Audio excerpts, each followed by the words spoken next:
Well, good morning once again, folks. It's much colder, so the questions are going to be a bit shorter actually, because it's actually very cold at the moment.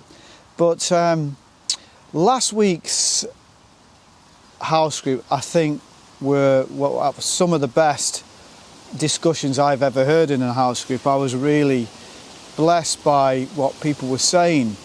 And this week's, we're going to be looking at the disciples. And so, although we looked at a lot of scripture last week, this week is going to be more kind of upfront and personal. So, let's get straight into it. Let's turn to the Gospel of Luke, chapter 6, verse 12, all the way through to verse 16. And I'd like you to read the list of the disciples. There's 4 lists of the disciples in the New Testament. You've got one in Matthew, one in Mark, one in Luke, and one in Acts. Of course, the one in Acts doesn't include Judas, because Judas has hung himself by that point. But in these lists, the lists seem to split up into 3 groups of 4. So you've got a leader of, it seems, a leader of each of these 3 groups of 4, because the leader's position never changes, but the other disciples' position do. So the first group, you've got Peter, and then you've got James, John and Andrew. Second group, you've got Philip, then you've got Bartholomew, Matthew and Thomas. Third group, you've got James, then you've got Thaddeus, Simon and Judas Iscariot. So the lead person in each group doesn't seem to change, but the position of the others, at least in the second groups, seem to. Now, virtually all of these people either had nicknames or they were known for certain things. So very quickly, Peter was known for a lot of things. You don't need me to tell you what Peter was known for, but his nickname was Rock. James and John, very, very interesting characters. James and John, sons of thunder. Remember, we looked at it on Sunday. Lord, shall we call fire down on these people like Elijah did? Well, actually, Elijah called fire down on the offering, not upon his enemies, but they were sons of thunder, or sons of emotion, or hotheads. And in their early years, they got quite a lot wrong. But the improvement in these two, in James and John, is absolutely huge when you look at their lives later. Andrew, the last one in that group, is known really, I suppose, as being a bit of an evangelist. He liked to introduce people to Jesus. Then in group 2, you've got Philip, that seems to be taking the leadership position in that group. Now, Philip's an interesting one in that he's kind of like what I would say is a bit of a team guy. Philip introduced Nathanael to Jesus. Philip was there with the distribution of the food and helping out, getting the gospel to the Gentiles and so on. He's a bit of an all-rounder, Philip.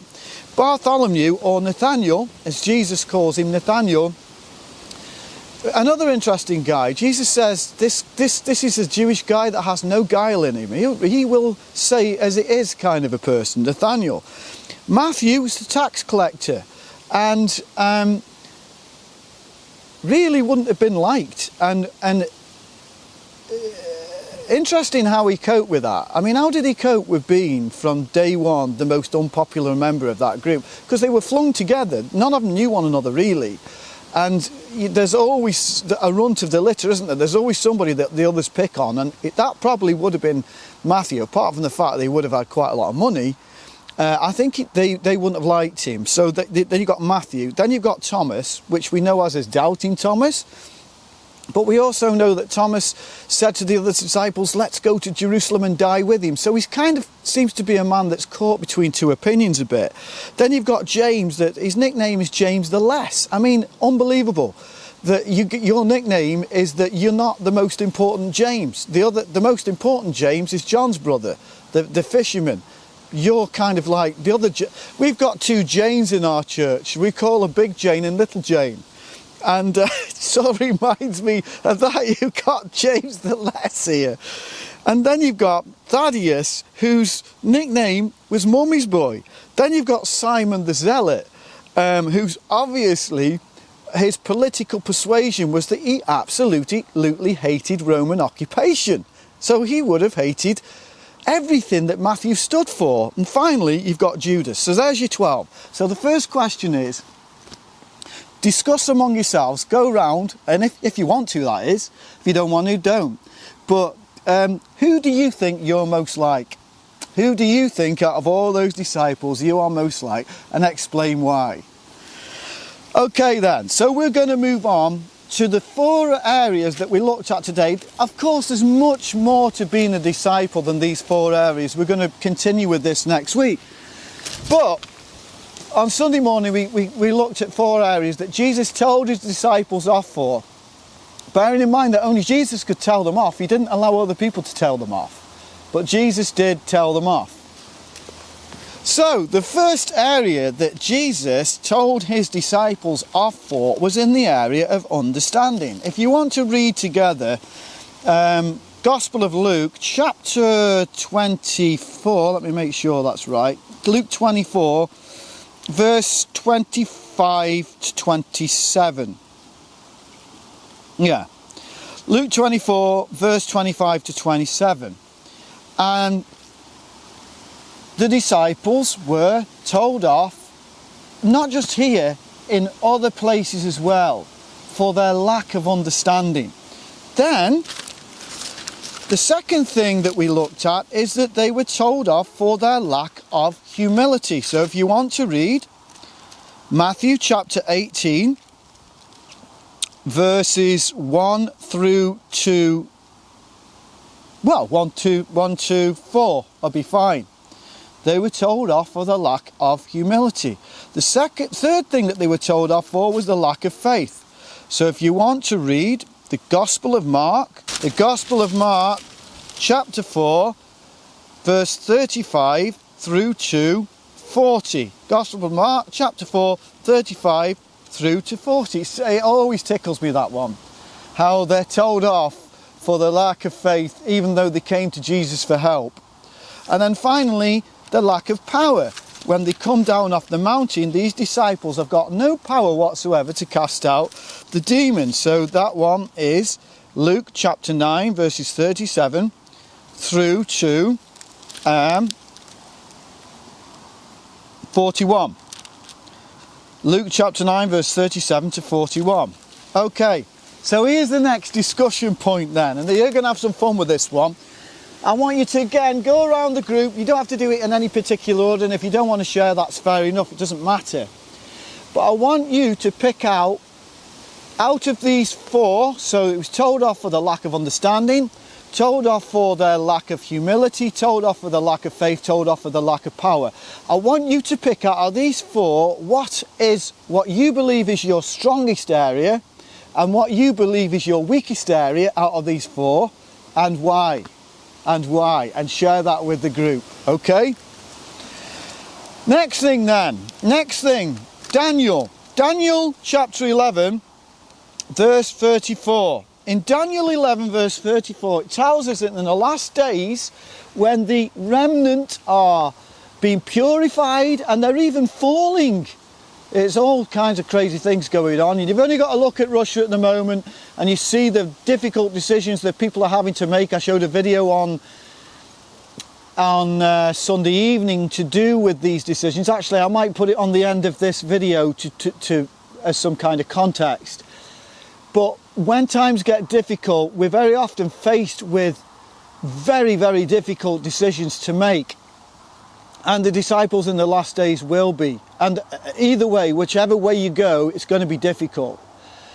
Along with that, there are people that join for the wrong reasons. They join for the wrong reasons. They join through hypocrisy. And it happens. And so here's my next question then. And Paul warns the elders of Ephesus about this very same thing in the book of Acts. So, how do you guard your house group and your church against people that may have a high level of understanding in the Bible? They may have a high level of faith. They may have a high level of power, but they are proud and destructive. So how do you protect your house group / church from people that might actually have a good gift set? They may have giftings, but they have a proud and destructive spirit. How do you protect yourself from these kind of people? Finally, and I'm glad it's finally because I'm starting to get cold, I want you to look at Matthew chapter 26, Matthew 26 verses 20 to 22. So in Matthew 26 verse 20, Jesus says, "Assuredly I say to you that one of you will betray me." I mean, why does he even ask that question? Why does Jesus say that one of you, he knew who was going to betray him? Why even put that into the mind that one of you will betray me? Why not just say who it was? And then they say they were exceedingly sorrowful, and each one began to say, "Lord, is it me?" All of them. All of them. That's really interesting, don't you think? You see, so my question is this: is it possible to become a Judas? Is it possible to become a Judas? Time for you guys to think this through. If you look at what's happening in Russia right now, it's honestly, if you're looking into what's happening, people are betraying one another. You know, skin for skin, that's what Satan said to Job, skin for skin. When it comes to your life, people will do the craziest things. So, is it possible to become a Judas? And on that high, optimistic level, we're going to leave it. Have a wonderful time together, guys. And on Sunday morning, we're going to be looking at the sermon that should leave you speechless. God, not my sermon, a sermon from Jesus. God bless you. Have a great time. Russia's Jewish community has been watching the war in Ukraine with mounting alarm, but most have kept silent, fearing state reprisals if they spoke out against the Kremlin. And yet, as the fighting intensified, a senior figure in the community felt that silence was immoral. So he fled Moscow after 30 years as the city's chief rabbi in order to speak freely, and he joins me now from Berlin. He's Pinchas Goldschmidt, president of the Conference of European Rabbis, and he wants all Jews in Russia to get out now. His reasons? It is A, the rise in anti-Semitism, B, the possibility of a closing of the Iron Curtain, that it is going to be impossible to leave. Number 3 are the harder-hitting sanctions which are going to damage the economy long term. In Conflict Zone this week, we ask if Ukraine's President Volodymyr Zelensky was right to criticize Israel's response to the war. Should Jews speak out whenever universal values are threatened? And will historians look back on this war as a wrong turning for Russia or the start of a new dark age?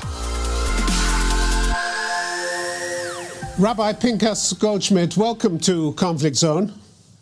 Tim, thank you for having me on your program. It's good to see you. Your initial response to the February invasion, if I can start with that, the February invasion of Ukraine, was basically to say nothing, not to support it, not to condemn it, in order, you said, not to get the Jewish community into trouble. Do you regret that initial response?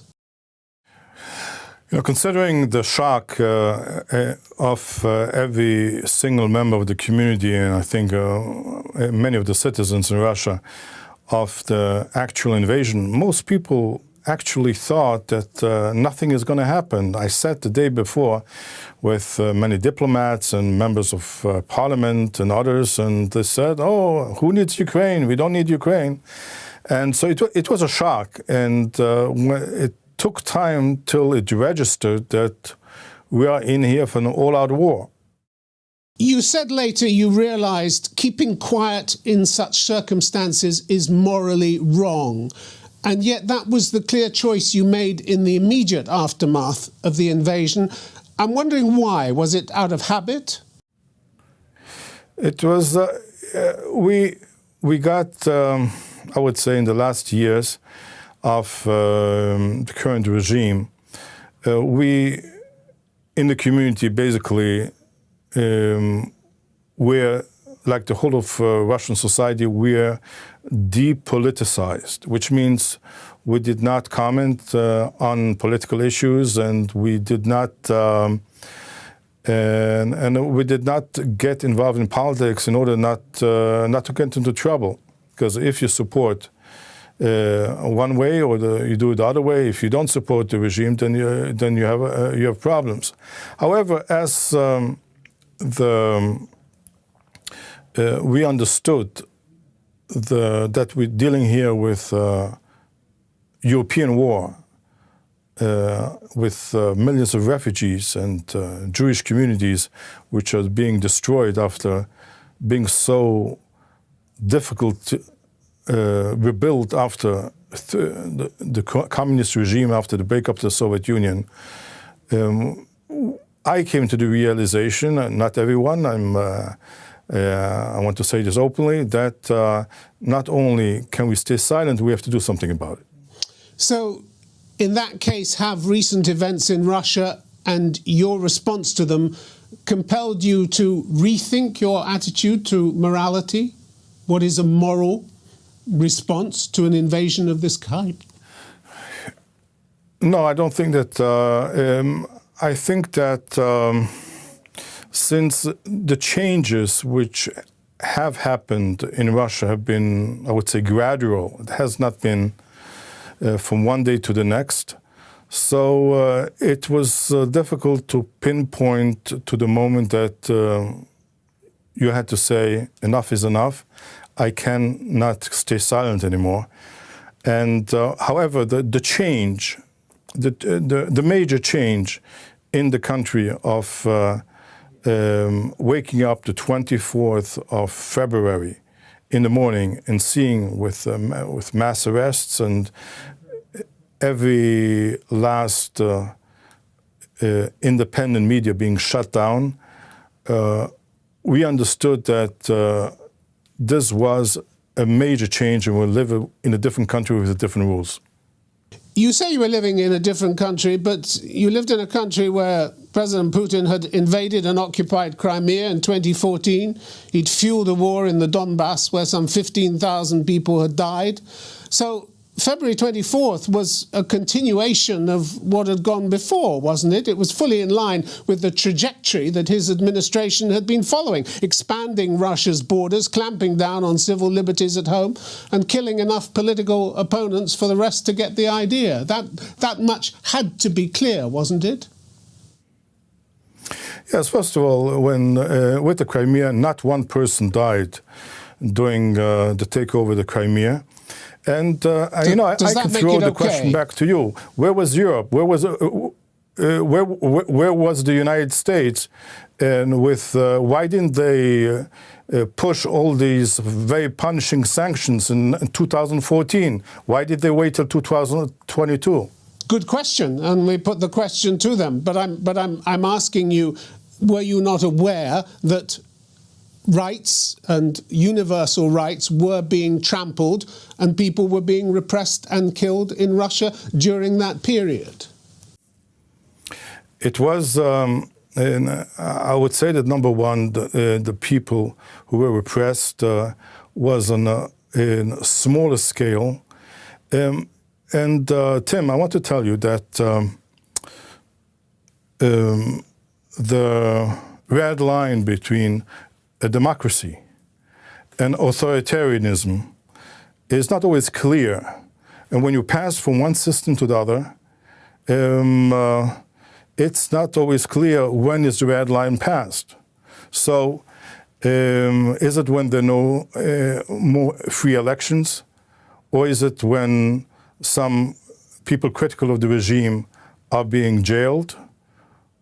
It's not always clear that, in other words, and you have quite a few countries where you pass from a democracy to an authoritarianism and then to totalitarianism.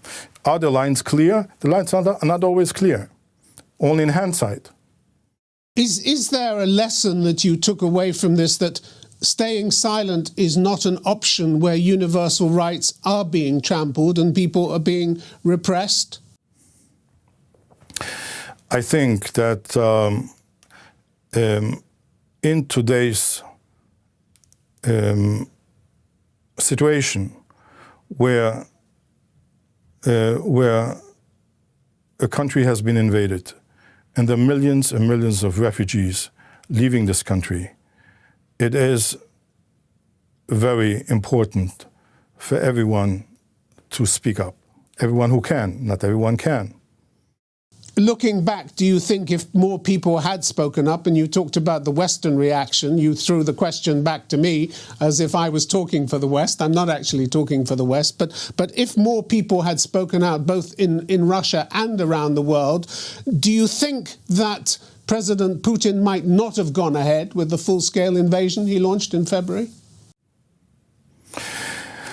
I tend to think that if somebody who would have told on the 23rd of February to the Kremlin that the reaction of the West, of Europe, the United States, is going to be the one we have seen, I highly doubt that the Kremlin would have gone on with this war. So is the Jewish community in Russia now rethinking the practice of staying silent and keeping their head down and trying to stay out of trouble? Should it? You know as well as I do, that people who speak up are being fined, are being arrested.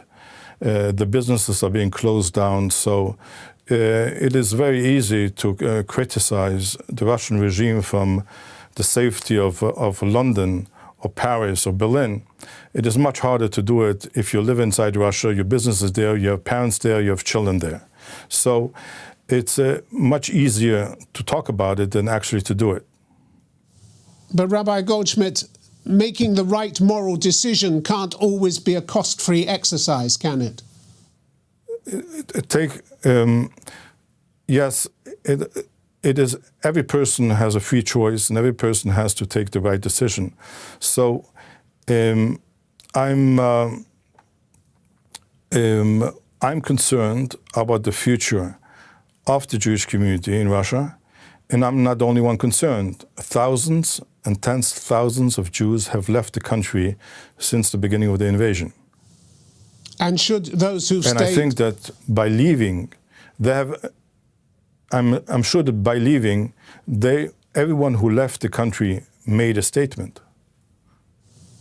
And should those who've left the country, what should their attitude be now? Should they speak out? Should they say whatever they need to say? I think that everyone who has the possibility has to state and has to say what he thinks or what she thinks. And speaking to hundreds and thousands of members of my community and also of Russians, of other religions, I feel that, and I'm speaking with the people outside of Russia, I feel there is very little support for this war. A prominent politician, former minister, Nathan Sharansky, who was, as you know, a dissident who was jailed in the Soviet Union, a refusnik, as they were called at the time, he says that if Jews have the chance to get out of Russia, they should take it. They should go. Do you support that view? Yes, I support this view, and for many reasons. And the many reasons why Jews today are concerned about the future in Russia, it is A, the rise in anti-Semitism, B, the possibility of a closing of the Iron Curtain, that it is going to be impossible to leave. Number 3 are the harder hitting sanctions which are going to damage the economy long term. And number 4, the possibility that there's going to be a general draft for the army. And number 5 is the widening repression of civil society. Let me, if I may, take you back to the time when you made the decision in March to leave Russia. You said that after 2 weeks soul-searching, you left because you wanted to be able to speak out against the war, and you'd been told the Jewish community would suffer if you did that and stayed. Can you clear up exactly what threats were aimed at you personally and by whom? I think that it was not only the possibility of speaking out. Speaking out is important, but as you know, Judaism is a religion of deeds. It's not only a religion of thoughts or beliefs. It is the actual deed which is important for us, and we call this deed a mitzvah. And speaking out has been secondary. First and most important has been the feeling and the realization that we have to do something to help those thousands of refugees of our communities who had to leave to Eastern Europe, just with maybe with one suitcase, who didn't have a roof on their heads. And that's what we did. We established, under the aegis of the Conference of European Rabbis, this fund, an international fund to help Ukrainian refugees. And I've been visiting, I left Russia to visit in Eastern European capitals, in Budapest and Warsaw, and also in Romania, all those thousands of Jewish refugees and other refugees who went there. And we have established programs for the integration and for the help of those refugees. So speaking out has been secondary.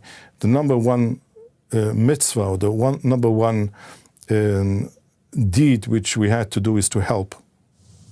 My question was about the threats that you personally received. How graphic, how clear were these threats? I think that if you are a clergyman living in a certain country, you can identify, you can understand when you're getting messages from certain quarters. And it doesn't always have to be personal, it can be communal as well. So what was said to you and by whom? I don't want to go into more details. There are still many members of the community living in Russia, continuing to work there. We have people in the clergy, we have rabbis, we have community leaders. At this moment, I don't want to go into details. One or two Jewish leaders in Russia did speak out and did refuse to toe the official line. Couldn't you have done the same and stayed in Russia? I don't think that I would have been I don't think I would have been able to help and to establish this whole structure to help refugees staying in Russia. And I don't think I would have been able to communicate to the world, to the Jewish world, and to the world at large, the issues and the challenges we are facing. Did leaving Russia feel in any way like running away? I think that if I've been the only one making this decision, maybe you're right.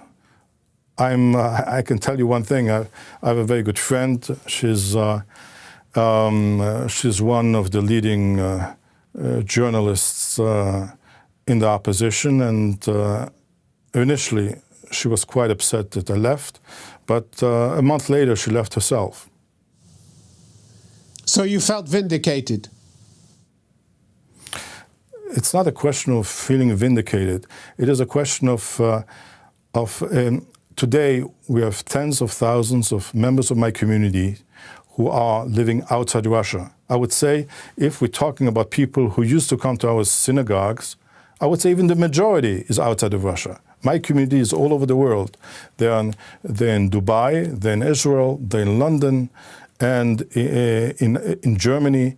And the immigration to Israel from Russia was twice as high than from Ukraine in the last since the war started. And I'm responsible for the wider community. And I always also believe that I'll be able to help our community, which stayed on in Russia, better from the outside than from the inside. Rabbi Goldschmidt, it seems that relations between senior Jewish figures in Russia and Ukraine have been badly damaged by the events in recent months. In March, Ukraine's chief rabbi, Moshe Azman, roundly condemned leaders of the Russian Jewish community and said your failure to denounce the invasion was tantamount to complicity. How hard is it going to be to repair those ties? I don't know. There were some leaders who supported the invasion. I don't want to express myself. I don't want to judge them. Who am I to judge? I can tell you that my relationship with our Ukrainian colleagues is wonderful.